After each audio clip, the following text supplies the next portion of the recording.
Hello.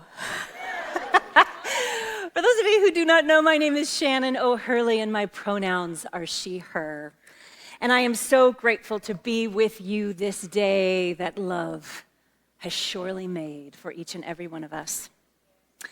My talk today is called Be Willing to Be Willing. Now, what does that even mean?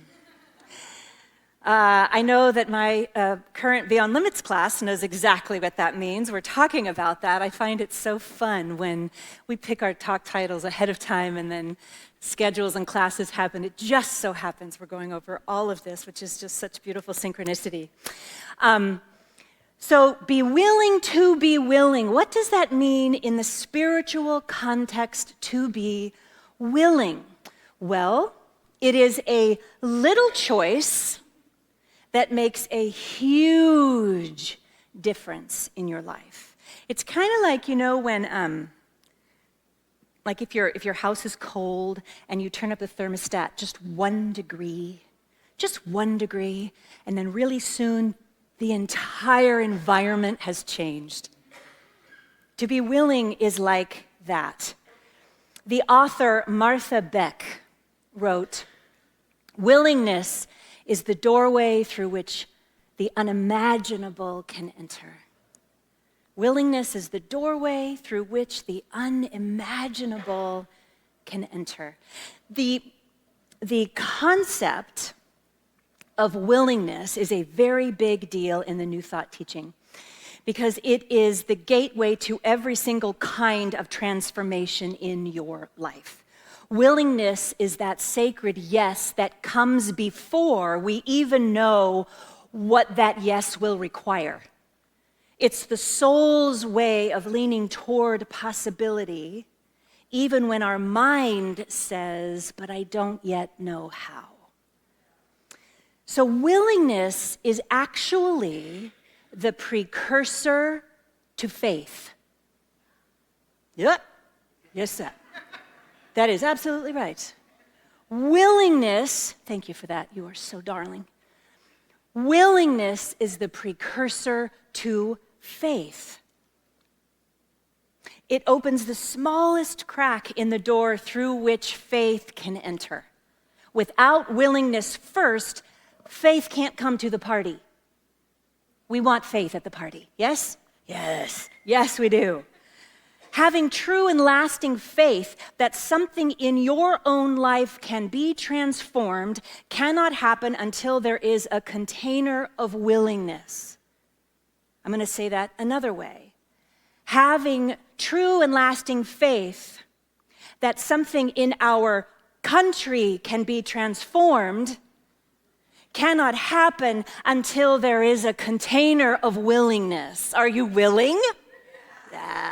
Yes. Yeah, you can clap for that, Marilyn. Yes, you can. Yes, you can, girl. So, let's break this down a little bit. What exactly do I mean when I say willingness? Our willingness is the whisper that says, there is another way here. There is another way we can do this. And then faith steps in and says, follow me. I got you. I've got you. Willingness is always the bridge, or the little stepstone, if you will, to faith. One precedes the other. The author Sue Monk Kidd, oh, I love her. Sue Monk Kidd wrote, "The soul often speaks through whispers, longing to draw us toward transformation." The soul often speaks through whispers, longing to draw us toward transformation. And interestingly, every major spiritual tradition has a version that catches our attention and whispers, there is another way, my darling. There is another way, my love. We in New Thought here, we teach that the more we turn toward our inner guidance, that still small voice, the clearer that whisper becomes.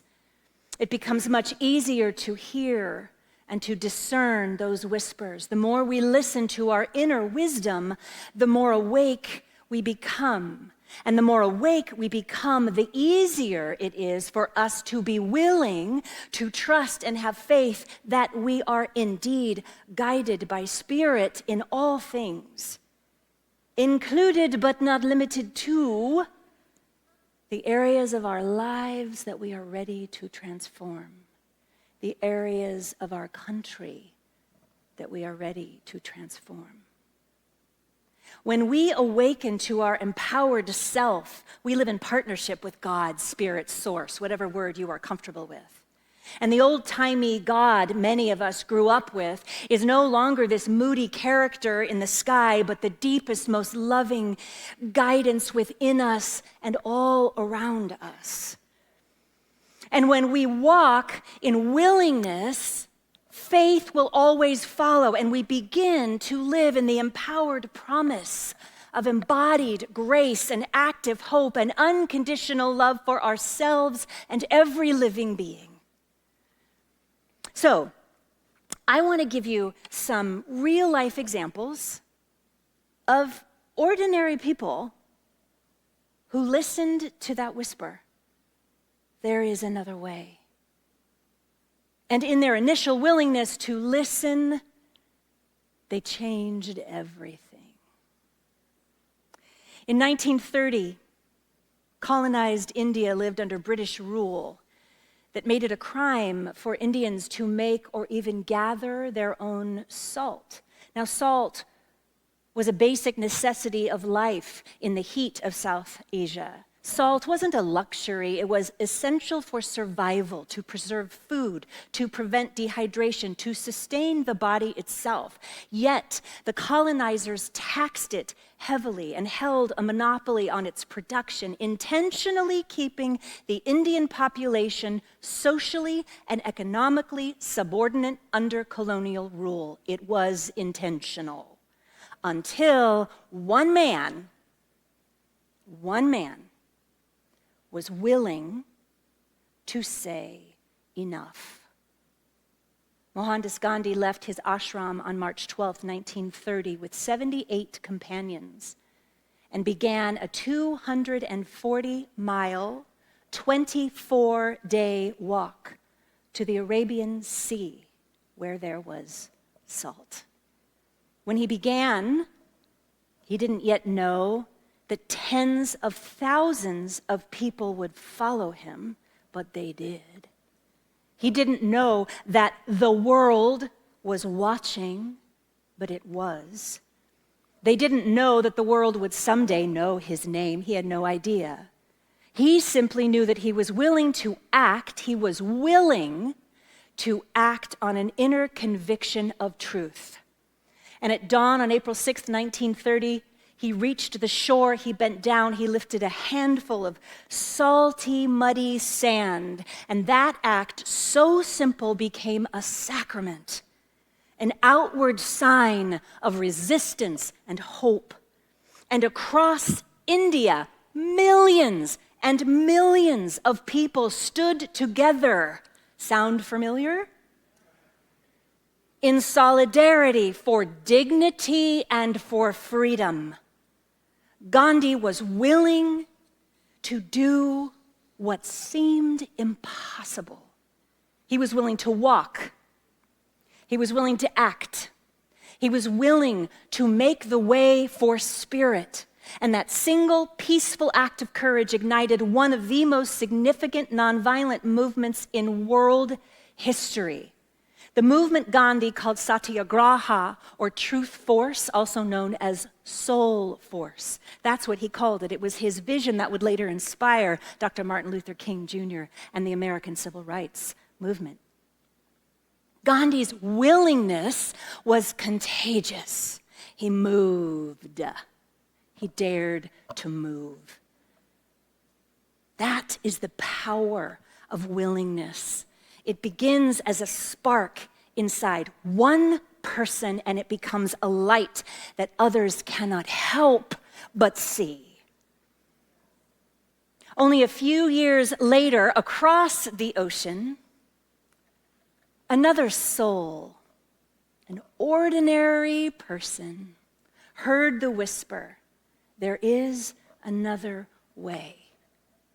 Her name was Dorothy Day.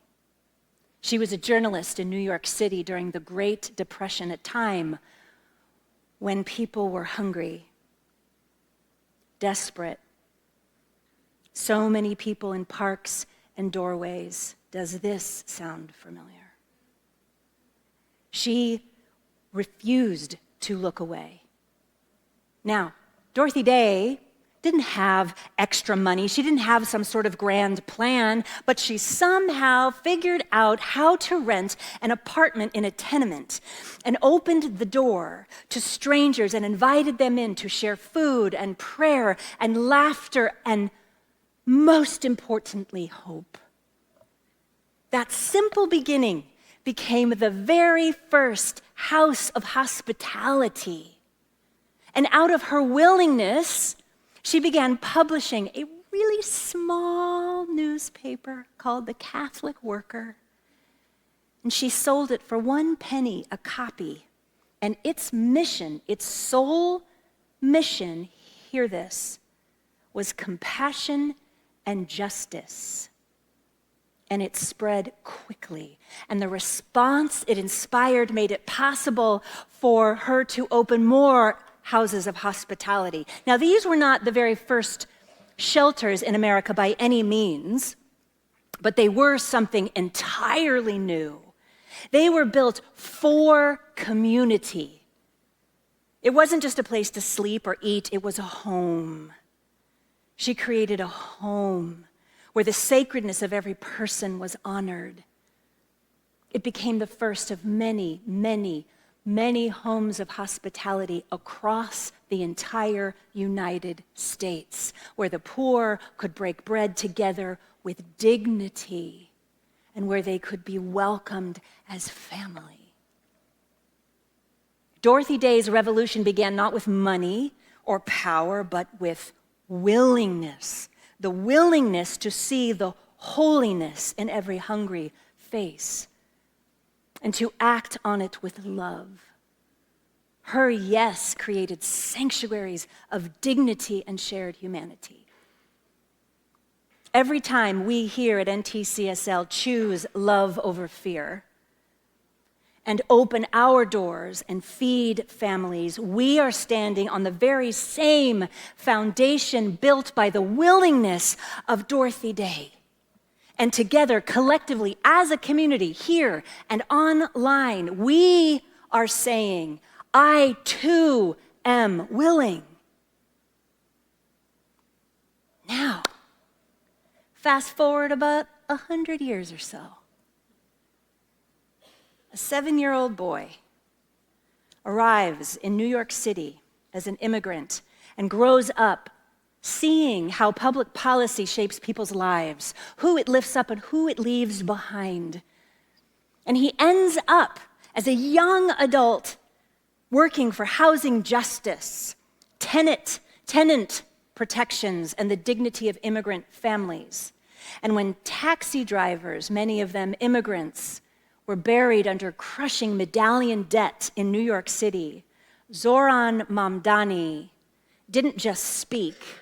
He joined their hunger strike for 15 days, fasting beside them until real relief was won. And when he announced his mayoral candidacy, he did something extraordinary. Instead of downplaying his background, as so many politicians sadly do, he claimed his Muslim faith in public with joy. He lifted up his immigrant story as a strength.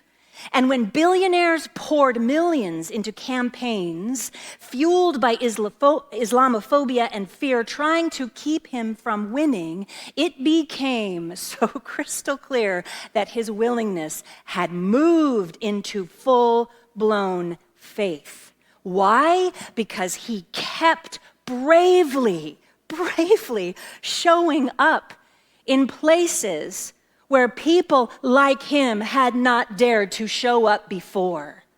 He kept having the most courageous conversations with compassion and clarity and courage. And this past Tuesday, Zoran Mamdani became the very first Muslim immigrant mayor of New York City.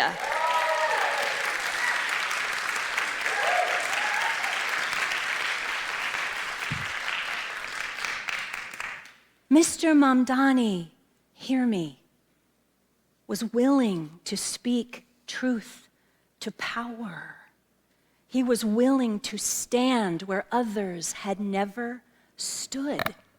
And he was willing to move in faith, trusting that when we act from love, Spirit always meets us there. Now, ours is a practical teaching. So I want to take this inspiration and make it personal for you. Here's the thing. Willingness is not flashy.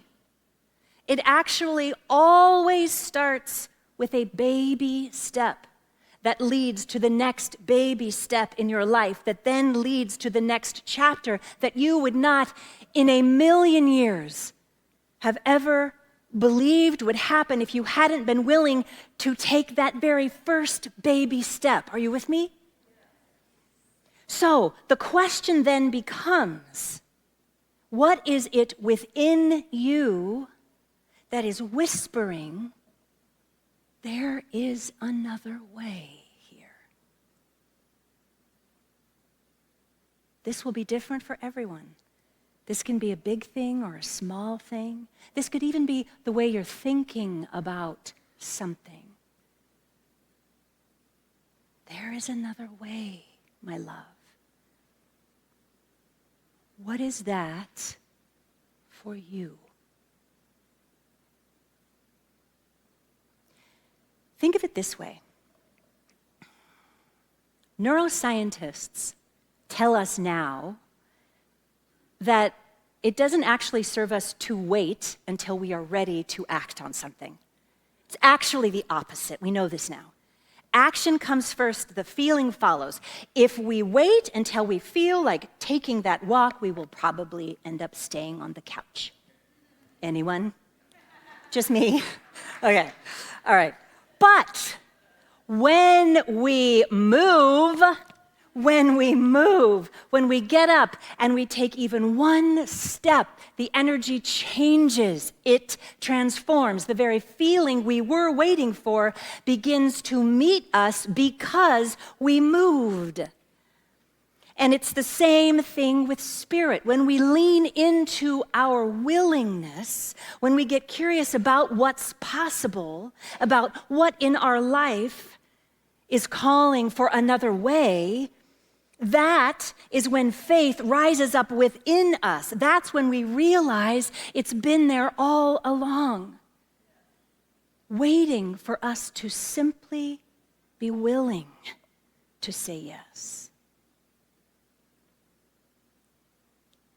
Rumi wrote, as you start to walk on the way appears.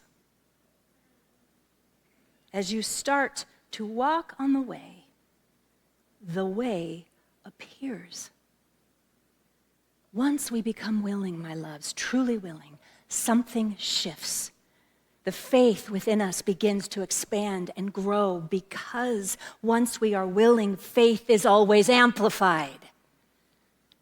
You can't just stand there and say, I have faith. That is not going to move any mountains. I have tried it.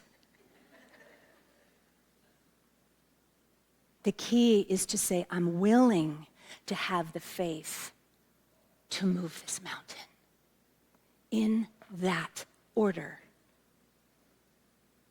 In Buddhist teachings, it is said that the lotus only blooms because it is willing to push through the mud. The flower of enlightenment is not a reward, it's the natural result of willingness to move through what is unclear to what is true. Whatever that is within you that is ready to transform, whatever it is that is within you that knows that there is another way, I invite you to gently move into the daily practice of repeating the mantra, I am willing. I am willing. And if that seems too big for you right now, I invite you to repeat the mantra, I am willing to be willing. It works. I have done that more times than I can count. You too, Roxana. I am willing to be willing. Or another way you can say this, thank you, Katie and Beyond Limits, I am willing to be open to this. Isn't that great? I love that. I'm willing to be open to this. Just add this to your daily routines as you wash dishes or walk your dog or pick up the kids. I'm willing. Or I'm willing to be willing. Or I'm willing to be open. And watch how that mantra moves you into the full-blown faith needed to transform or shift whatever it is that is in your soul that is calling you into your next becoming. And as you do this, let yourself gain strength by remembering Gandhi at the sea with salt in his hands, or Dorothy Day setting an extra place at the table, or Zoran Mamdani's acceptance speech. And if you haven't yet seen that, please Google it. It is extraordinary. Each one of them began not with certainty, but with a willingness, a spark. They started by turning up that thermostat just 1 degree. The same spirit that moved through them is moving through each one of us right now, whispering, be willing to heal what seems beyond repair. Be willing to ask for what you need. Be willing to hope when the world says hope is naive.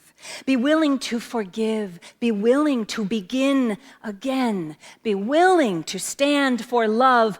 Be willing to believe that all that is happening in our country right now will heal.